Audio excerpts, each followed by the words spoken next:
Welcome back to another episode of Hefe's World. And if you haven't already, make sure you hit that subscribe button down below. But let's go ahead and get right into today's episode. We're doing the Smackdown review episode. Smackdown kicked off with Cody Rhodes and Nick Aldis in the backstage area. Nick Aldis is telling Cody Rhodes that The Rock has basically taken Cody out of the main event, and he's also taken out Tama Tonga. It will now be a tag team match in tonight's main event between Damian Priest, Braun Strowman, Jacob Fatu, and Solo Sikoa instead of a three-man tag match or six-man tag match. Uh, so back and then after that, back to the ring area for quick action. Drew McIntyre's music hits. He makes his way down to the ring. Jimmy Uso is shown backstage cutting a promo on his way down to the ring area. And then we get the Jimmy Uso versus Drew McIntyre match. Great back and forth matchup between these guys. Um, I am actually very happy with the way the outcome came to be in this match. Even though it was with just a roll up victory, quick pin by Jimmy. Jimmy got the win. So that is good momentum as far as win categories for him. However, after the match, Drew would attack Jimmy. There was a point after, right before he was leaving, where it seemed like, or right before the refs came down and stopped him, that he was getting ready to take Jimmy out for a long time. Um, they walked Drew up pretty much all the way up to the entrance ramp, and then Drew would look back, he'd break free and run back down and hit a Glasgow in the ring on Jimmy before the cameras cut to the backstage area, and we got Jacob Fatu and Tama. Solo shows up uh, and says that last week was an accident. Jacob says, yeah, because if last week wasn't an accident, then we wouldn't pretty much be talking right now. They be fighting, of course, as Jacob always does. But Solo would tell Jacob and Tama that he needs to go talk to Nick Aldis about something. And as Solo is walking off, Jacob looks at him in a little interesting way, a lot of disgust from his face. You can tell there's a lot of tension and a lot of build towards something there. But then we get hit with the commercial. Back from the commercial, we get a replay from earlier today where R-Truth and Carmelo Hayes are having a backstage segment. Is R-Truth, man, is definitely a national treasure. One of my favorite people to watch. Definitely. R-Truth comes up to Carmelo and basically tells him that they have a match tonight, even though the match was last week. This pretty much goes until the Miz comes around and says, Melo, don't Miz, and tries to get Melo to fist bump him. Melo just looks at him like he's an idiot.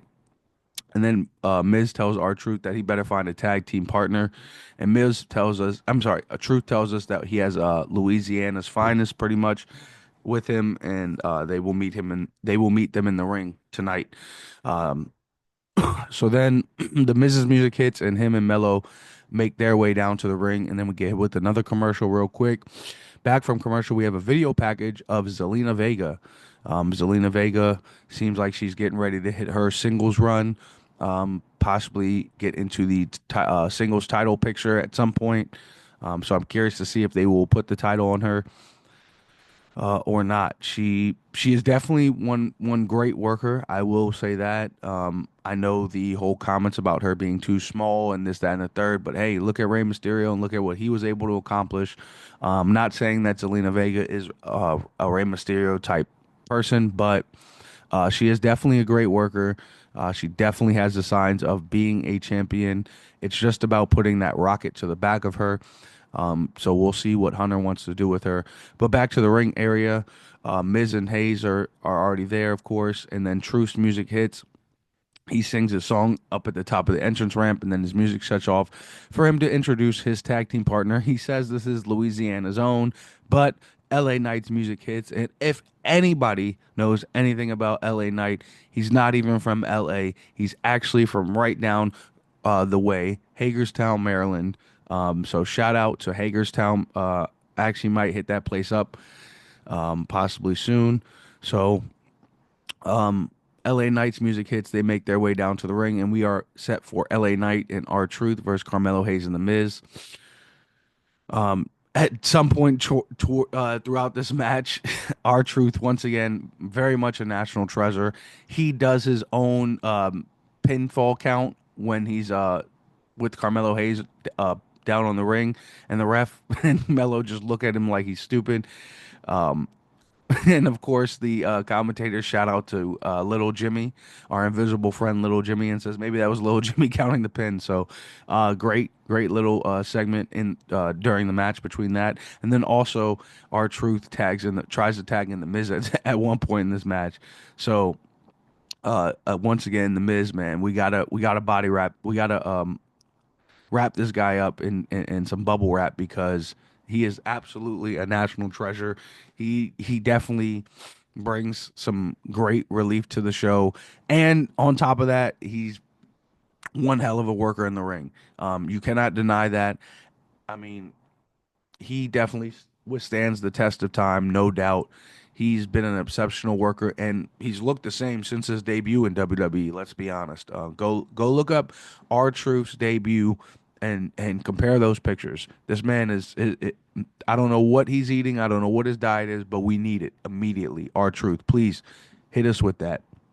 Um, but we get hit with the commercial after the match and backstage from I'm sorry, back from the commercial, we get a video replay of Charlotte challenging Tiffany Stratton for the title last week.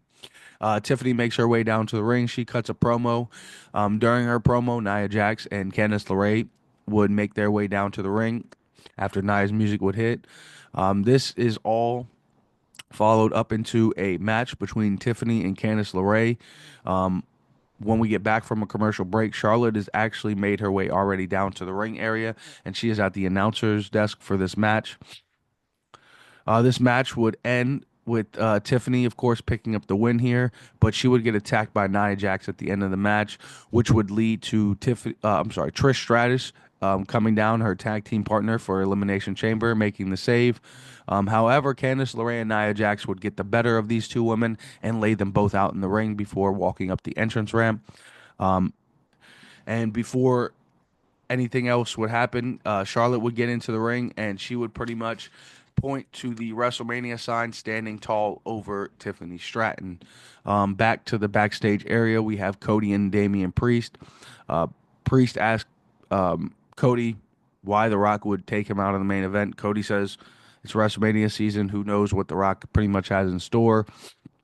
And Damian pretty much tells Cody he's going to win the Elimination Chamber and he's coming after the title. And he just wants to let him know. Cody says he wouldn't have it any other way and walks off. Then we have Braun Strowman walking in and they cut a promo regarding their tag team match for later on tonight. We get hit with another commercial. Back from the commercial, we have Naomi and Bianca Belair saying that they know that Liv and Raquel are responsible and they will handle that business on Monday Night Raw, and Liv will get handled tonight on SmackDown by Naomi. So we get hit with another commercial, and then back from the commercial area, we are hit with a lovely video package from Alexa Bliss. There's a lot of teases of the Wyatt Six stuff in there. If you guys were actually paying attention to this video package, I'm very curious to see now really what happens at this Elimination Chamber match. I am beyond curious to see what happens with Alexa Bliss and what supernatural stuff we get from her in this match. And if she even can win this match, but I'm not sure if she will because I was thinking about it. As much as I would love her to win, she's supposed to be on SmackDown, and whoever wins the Elimination Chamber, obviously at this point, has to challenge Rhea on Raw, and I more than positive she's going to be involved in the Wyatt Six. So she'll most likely lose this match, and one of the Raw superstars will more than likely go on to win that match. Uh, uh, I can't see it any other way because of Charlotte challenging Tiffany at this point. But back to the ring area, Naomi's music hits. Her and Bianca are making their way down to the ring. As they make their way down to the ring and get close to the ring area, Liv and Raquel would attack both of them and pretty much lay them out into the ring area. So there is no match between Liv Morgan and Naomi at this point. I'm pretty sure this was done for one of two reasons. This was done to either elevate the feud between these women because there was no real need for this singles match, to be honest. Or this was because The Rock's back and we all know his promos last forever. So this could be for timing reasons as well. I'm not 100% sure if The Rock didn't announce he was going to be here tonight, would we have gotten this match? But like I said again, this match wasn't necessarily needed. The fact that they were attacked definitely elevates this feud a little bit more and gives us more wanting in coming going into that tag team match as opposed to them actually having a match. Um, so either way, Hunter, it is what it is with that. So from there, the refs come down. Liv and Raquel make their way back up to the ramp, and then backstage we see the Rock's truck pulling up. So backstage from commercial, Aldis is shown kicking Liv and Raquel out of the arena, and they are laughing as they walk off. Chelsea Green and Piper Niven show up and say they can rightfully take Bianca and Naomi's spot in the Elimination Chamber. Aldis says there's pretty much no need for that, as they will definitely be making the Elimination Chamber. Um, Chelsea goes and cuts a promo, and then it pretty much ends with all this letting them know that next week in Toronto they will be in action. So pack their bags and head on over because they are in action next week. We are unsure of exactly who. The challengers have not been named as of right now, so we will see what happens. But they will be in action next week. But back to the ring area, the Rock's music would hit, and he would make his way down to the ring. He officially announces WrestleMania 42 in New Orleans, as I announced maybe a month ago at this point. I said it that NOLA was going to be the home of next year's WrestleMania, and my sources were 100% correct. So I was there with y'all, but for those that believed in me, I appreciate that. For those who didn't, listen up. But in any regards, man, WrestleMania 42 in NOLA, we'll see how that goes down as time progresses and what's going to be in the main events for those two nights. But then he calls out Cody Rhodes, and Cody Rhodes, of course, his music hits, and he makes his way down to the ring. The Rock, of course, has his prolonged promo as he always does, but he always has the people paying attention. They eventually get to the point where The Rock tells Cody March 1st at the Elimination Chamber. He pretty much wants his soul, and he doesn't want him to make an answer now, but he wants it then, March 1st at Elimination Chamber. So we are guaranteed to have The Rock and John Cena in the same house on at the same night in the pay per view. So that'll be very fun and interesting for us to know everybody is in the same house and all the cool stuff and possibly backstage segments we could even get between The Rock and Cena at Elimination Chamber 2. So we get hit with another commercial. Back from the commercial, we get DIY's music hitting, and they make their way down to the ring, cutting a promo. Pretty Deadly's music hits, and they make their way down to the ring. We are set for the tag team title action. And as I said, great back and forth action between these guys. One hell of a match, but this match was, of course, not going to end cleanly. As I said, the Street Profits, none other than the Street Profits, would come out and attack Pretty Deadly, and then DIY laid them all out in the ring. And I'm sorry, laid them all out outside of the ring. It was nothing but carnage, and then Motor City's Machine Guns music would hit, and they would just get the better of those guys as well. The Street Profits are back full force. They look 100% healthy at this point. I see absolutely no ring rust in their future. I'm loving everything I'm seeing from the Street Profits. Honestly, I'm loving everything I'm seeing from the tag team title division in a whole. Pretty Deadly, DIY, Motor City, even Los Garzas, man. Even though they didn't come out, we are absolutely set with a wonderful tag team division here on SmackDown. So after the Street Profits are shown standing tall in the ring, we're hit with another commercial. Back from the commercial, we are hit with a replay from Raw of Sami Zayn and Adam Pearce pretty much announcing an unsanctioned match with Kevin Owens.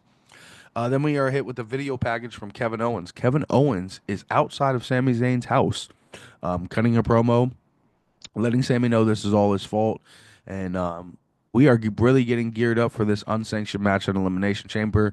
And in about a week. So I am very much excited to see how this goes down and how much blood and tears and sweat we get from this match, because that is the match they're gonna put on WrestleMania worthy. Promise you. Uh, but in any regards, back to the ring area, Damian Priest music hits. He makes his way down to the ring. We are hit with another commercial. Back from the commercial, Braun's music hits. He makes his way down to the ring, and then Solo and Jacob's music will make their way down to the ring from the backstage area. During their promo, Solo would talk first, but Jacob would then cut him off and Jacob would say, "Cut my music." They would make their way down to the ring with Tama Tonga. And then we are set for a tag team match: Solo Sikoa, Jacob Fatu versus Damian Priest and Braun Strowman. Towards the end of this match, Solo will get hit with the super kick from Jacob Fatu. Jacob Fatu would then get thrown out of the ring by Damian Priest, who is then hit with Braun's running uh, powered hit, whatever, tackle football, whatever you want to call it. He hits. He actually doesn't just hit Jacob. He hits Tamatanga in this too. They are both pushed back, and Braun then looks into the ring area and watches as Damian Priest hits Solo with the South of Heaven for the 1, 2, 3 pin. Braun and Damian end up winning this match, and SmackDown cuts off after this. This match was a great back and forth match between all four of these guys. Exceptional work. Of course, Solo would be the one to get the loss here, as Jacob, again, like I've been saying, cannot be pinned. As of this point, he must be protected at all cost. At all costs, protect Jacob Fatu.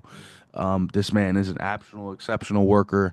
I just cannot wait to see what happens next week and continue stories from these guys.